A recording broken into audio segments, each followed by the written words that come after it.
Nakita ko ang kaibigan na si Pastor Romy Tobias. Romy Tobias, matagal tayong nagkita. Mga may 2 buwan yan, tampos ang buwan. Oh. Medyo tagulan kasi ano. Okay, good morning Pastor. Anong mensahe natin ngayon sa ating espiritual na pananampalataya? Okay, magandang umaga po. Biglaan lang ito. At purihin ng Diyos sa umagang ito. Ang mensahe lamang ay treasuring the gospel of Jesus Christ. Okay. Pag sinabing treasuring the gospel of Jesus Christ, binibigyan mo ng halaga ang ebanghelyo ng ating Panginoon. Ano ba yung ebanghelyo? Ang kanyang kamatayan, ang kanyang pagkabuhay, at ang kanyang pagkalibing. Okay. Pag sinabing gospel is the death, the burial, and the resurrection of Jesus Christ. Now, bakit ito pahalagahan? Bakit ito i-treasured ng tao? Dahil ito po ang kapangyarihan ng Diyos sa kaligtasan sa bawat tao na sumasampalataya. Dito nakasalalay ang kaligtasan ng tao sa ebanghelyo. Pag walang ebanghelyo, then walang kaligtasan, walang makapasok doon sa langit.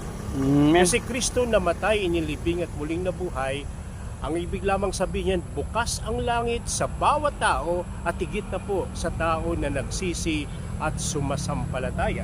Amen. Kaya, the number 1, treasuring the gospel of Jesus, ay makita po yan in John chapter 1, verse 12.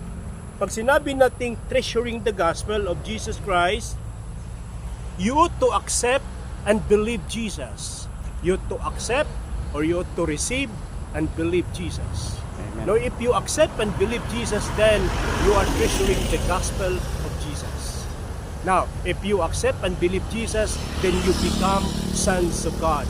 Ikaw ay naging anak ng Diyos at tagapagmana ng pag-aari ng Diyos, tagapagmana ng kalangitan. Wow. Salamat po. Amen. At purihin ang Diyos sa buhay mo.